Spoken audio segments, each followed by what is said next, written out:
Hello, guys and gals, me Mutahar, and boy, I've got some wild stuff to talk about. The government has made a VPN, expecting you to trust the government, ladies and gentlemen. Now, of course, obviously, I've talked a lot about your privacy, your safety on the internet. I consider it to be pretty important. So I'm going to warn you before you think of looking at something like freedom.gov and thinking, whoa, we get to finally access a free and open internet. Now, of course, this website popped up a couple days ago. Information is power. Reclaim your human right to free expression. Get ready. And I guess you got some fella riding a horse. I mean, the website seems to be fine. It seems like a nice little effect going on. But what is the freedom in this case, ladies and gentlemen? What is freedom.gov?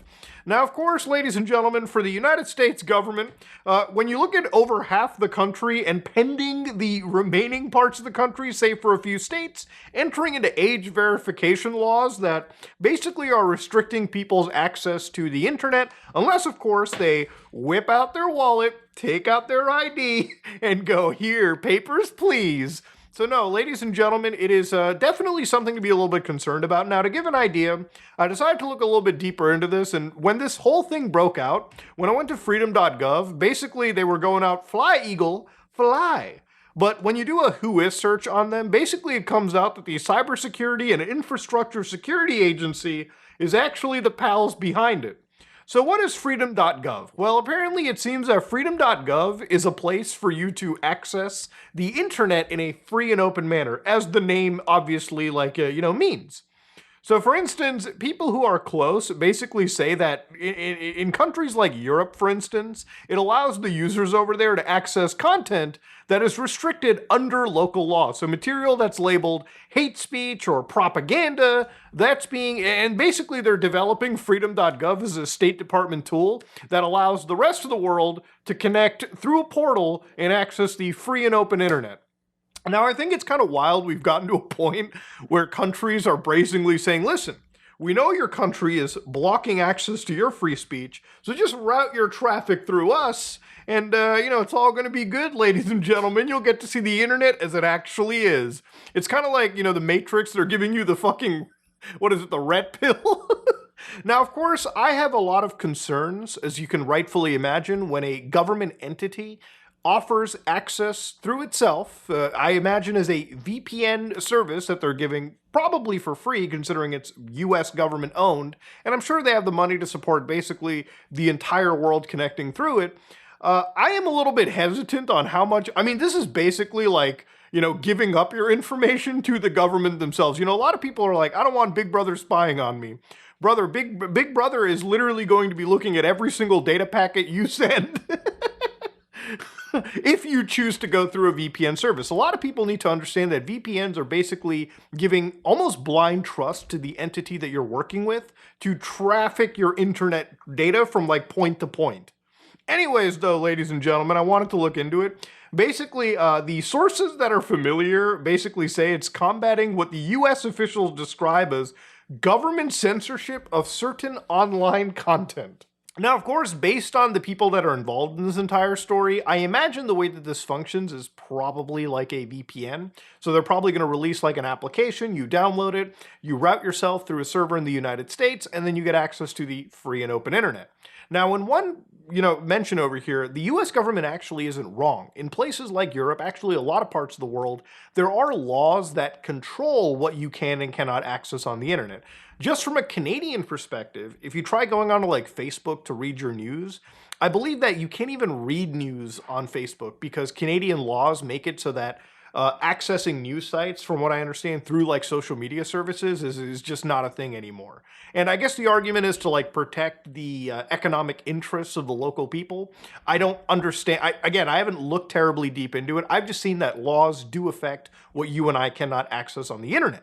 So, of course, obviously, the law kind of talks a little bit about, the European side of things, where people do, unfortunately, get arrested in the countries, in European nations, for what they post. For instance, again, when it comes to the UK, there are actual politicians that will use the legal system, according to these reports, to punish individuals that post things like satirical memes, for instance. But there are a lot of cases where thousands of people do get brought under and arrested for this. Unfortunately, obviously, while these arrests are bad, there is a silver lining in that, when it comes to these arrests, there's actually very little, prison or actual sentencing in comparison to the amount of arrests. Now, obviously, I don't think you should be arrested for whatever the fuck you post online. Obviously, if you're posting like violent rhetoric, like, you're actually promoting violence, like, hey guys, let's go down tomorrow onto so-and-so street and like bomb these people. That is not just free speech, that is a crime. Even if you live in the freest country in the world, that would be considered a crime, and you would most definitely and rightfully get arrested for that. Simple as is. But if you're posting something that, is speech that I may not agree with, but it doesn't harm anybody, it doesn't incite violence, that is your right to promote that speech. So in some ways, the US government's kind of right. There needs to be a little freedom.gov around the world. I just think you should be not trusting the United States to be delivering that freedom.gov. I think it's insane that there is a government-backed, I guess, VPN project, and it's not confirmed to be a VPN project 100%, but it's probably what it's most likely going to be, that exists to circumvent another sovereign nation's internet laws. This is the problem with the internet blocks, man. They just don't work. Okay, there's like a million fucking ways to circumvent it. Now, obviously, I wouldn't be making this video to just talk about this and roast it. In reality, there are other ways that you can bypass this crap too. For instance, Mulvad VPN is what I've basically been talking about for months now. And the ability for you to buy it actually anonymously through things like cryptocurrency or just sending over actual physical cash to them for literally €5 a month allows you to have access to one of the best VPN services in the world. A VPN service that has been rated by federal authorities and no information has been given up is probably the best advertising anybody can get. You can literally pay for this without even giving them any form of identification. It's that privacy focused. And again, even if you're not somebody that's super duper privacy focused, there are still VPNs that you can purchase that have actual privacy safeguards where, they're using things like RAM-based servers. So even if they do get raided by the feds, nothing's gonna fucking come out of it because RAM typically will clear itself. And the only thing they'll probably get access to is like what Linux distribution they use under the hood to host a specific server.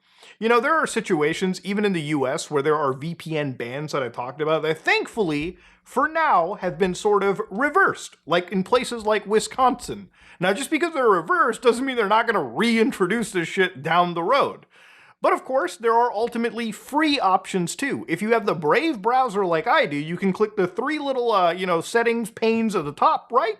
You can go all the way to new private window with Tor, and you can access the Tor browser. Hell, you can just go to the torproject.org, download the Tor browser for Windows, Mac, Linux, even Android, and there's definitely some unofficial versions for iOS, and you can just use the Tor browser. It's probably the best browser when it comes to maintaining you against tracking, surveillance, censorship, yada yada.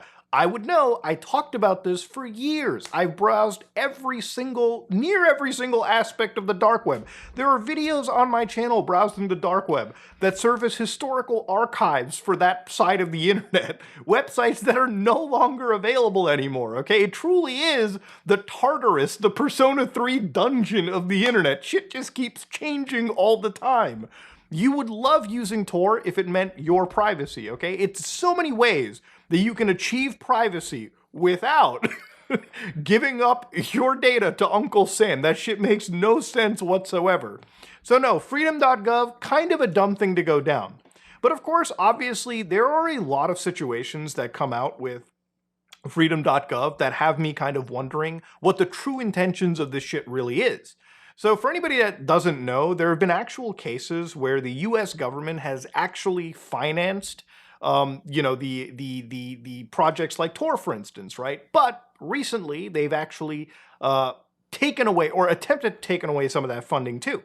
So for instance, in the US, there used to be this there is the Open Technology Fund, and they filed a lawsuit in Washington, D.C. against a US agency because literally their money was supposed to be taken away from like Let's Encrypt and things like Tor. Now, obviously, this was backed away, and the government really just pushed back on this. So, thankfully, the money is still being given to protect this. But it makes me wonder, right? Like, if the government is so willing to start focusing on actual privacy solutions that protect you from its surveillance, what the fuck is the point of freedom.gov at the end of the day? Are they just going to be using it to spy on you?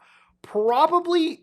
That's probably going to be the most likely option. And one of the things that I kind of want to end this off on is a research paper done by a set of security researchers that I really think deserve a lot of attention right now. So for instance, this is VM Funk. So this is an individual that wrote a research paper, February 16th, by the way, exposing Persona even further. Now, to give you an idea, Persona, we've been talking about it with Discord, it's the age verification shit that they've been pushing on. Now, they had a brief connection to Persona, their experiment ended, but obviously these people started off by saying, first off, there are no laws that are broken. Everything that they did was passive reconnaissance, so they were actually doing no intrusion, no anything. So to give you an idea, how did they actually find out something was crazy here? What was crazy is Persona apparently is connected with mass surveillance. So there's actually a lot of stuff they found inside the Persona backend. Now, I've showed you Shodan before on things like virus investigations. Basically, it's a search engine for things that are connected to the internet. So servers, IoT stuff, yada, yada, yada. Not your typical website, so to speak. Now, what they did was they decided to go down and they decided to find. So the way that this ended up starting out was when they were investigating the Persona stuff, they found one little interesting tidbit, which was this IP address, 34.49.93.177. And in this IP address, they found something called watchlist.db. Now, obviously, that's a really spooky name to have. What do you mean by watchlist? So, of course, the researchers here decided, you know what, maybe we found something. They decided to dig in a little bit deeper and decided to look at where these connections ended up going to, and eventually they found something known as withpersonagov.com. So, of course, ultimately they ended up coming at this login page, which was a US government system, and of course you can see personas attached to this, yada, yada, yada. And ultimately, they went even deeper. So as they were going deeper, literally 12 days before they had actually posted this, they found something called onyxwithpersona-gov.com. By the way, this cat is following my mouse around. This is a very cute, very amazing website. I just wanted to give it a little bit of a shout out there. Brilliant web design. But anyways, going down over here, you can see that obviously when they were connecting in with Onyx, they had talked that this actually matched name-wise to an AI-powered surveillance platform that ICE bought for $4.2 million. Now remember, I talked a little bit about ICE, and I said it in my last video when I was talking about Peter Thiel, that look, when it comes to, a disaster, when it comes to I guess you could say a highly politicized disaster, so to speak, which the government calls like illegal immigration, right? Like this is a huge issue for them. And they've given a lot of money to ICE to surveil people, to deport, to do all of their stuff. Now, here's the thing. They can say one thing and they can say, listen, we're going to build things like Immigration OS, we're going to build mass surveillance tools, but it's only for deporting people. Do you honestly believe they're going to spend millions of dollars to create this infrastructure and then not use it against people that they don't agree with? That is something that I always ask you to consider, right? Always look at the bigger picture. Don't get caught up in all the hype and bullshit. Always fact check, always look at the real picture of the situation. And again, always verify. You can read this stuff for yourself. I show it on my channel to show you how to follow the breadcrumb trail for yourself. Anyways, to go down over here, this was a tool that they linked to this, ICE malware or ICE, surveillance tool that they had purchased, allegedly. Now, ultimately, at the end of the day, they had basically scraped a whole bunch of, code from this actual system, not from this. They actually scraped a bunch of this code, JavaScript code, VT code that existed, and they found all of this stuff to look through. Now, ultimately, at the end of all this, they found a whole bunch of interesting things that were actually happening with this Persona tool that goes far beyond just age verification. So for instance, when it comes to your face lists, they were grabbing things like government ID numbers, IP addresses, names, phone numbers, email, geolocation, browser fingerprints, face, country, all this information was grabbed. And what it seems like is that they were actually stored for about 3 years. So while some companies say, oh, we're only going to store for a week or maybe a year, it seems, according to this code, allegedly, they were storing for a maximum of 3 years, which goes far beyond verification. It ends up literally in surveillance territory. So of course, obviously, when it comes to OpenAI was involved, and I believe they were really in here sort of like a side tool for, just like a little AI chatbot they had on the side. They really weren't involved in the surveillance aspect of it, at least from the evidence that these guys found. But to go down further into it, I think what is actually probably the most insane looking thing is the politically exposed person and their comparison. So for instance, if you look at some of the actual parts of this interface, politically exposed person's image, where it would actually take your image and an image from the database, and it would actually compare its similarity levels. So there are a lot of things to wonder. There are 269 verification checks across various different types. So for a lot of people looking into it, it seemed like it was initially, and for most of the evidence provided, it seems like it meant more for financial fraud, right? Like just verifying that, which is pretty common, right? You have FinCEN in the US, FinTrack in Canada, and every other agency around the world. But listen, it's crazy to think for a fucking second that when you have shit like this, right? When you have stuff like government surveillance to think about, Persona, which basically, when we look at things like Prism, for instance, right? Like Prism was a huge thing that happened back in 2008. Edward Snowden leaked it. It was something that started during the Bush era, and then it expanded in scope during the Obama era. So it doesn't matter which side you vote for. They're all against your rights for privacy. That's just a matter of fact. But the interesting thing about what happened over here was it now is at least credibly somewhat like, you can credibly assume, very credibly, that Persona, the photo that you would take for age verification or identity verification, well, that probably is being stored somewhere and is ran multiple checks, not just once, but several times over the course of at least 3 years, it seems, at maximum, and those could be used against you. So again, there's a lot to consider over here. Look, I know this is a very, very loaded video, but freedom.gov is one of those things that when I spot a government, and it doesn't have to be the US government, okay? It could be the fucking Canadian government, it could be the UK government, it could be any government hosting a VPN. You should never connect through it, okay? Especially when there literally are so many other options. Like, bro, just use Tor. Just use Mulvad. Just use literally anything, bro. Use carrier pigeons at this point, dude. Fucking, if you legally can, again, there's a lot of regulations. Ham radio at this point would be a far better alternative than relying on a VPN the government makes, especially when they say it's there for your freedom. Bro, they're just going to sit there and tap your data.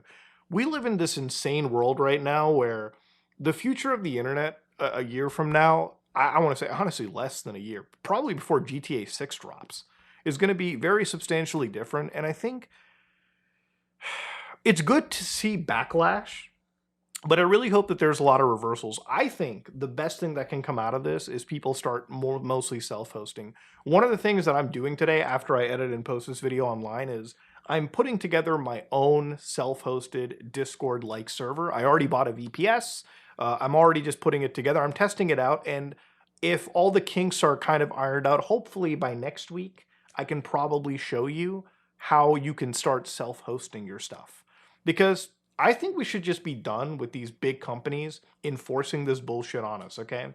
If any company, if Discord tomorrow, like March, decided to tell me that I have to provide them my ID, I'm going to stop using Discord. I'm going to just go to my own server, okay? Because at least there, I'm not gonna ask people for their fucking IDs or age verify. I'm just gonna make sure everyone is over the age of 18. Or honestly, I'm probably just gonna keep it mostly for people that I know, which is how I usually treat Discord anyways. But it's a wild world we live in, man. Be careful on the internet, bro. If you like what you saw, please like, comment, and subscribe. Dislike if you dislike it. I am out.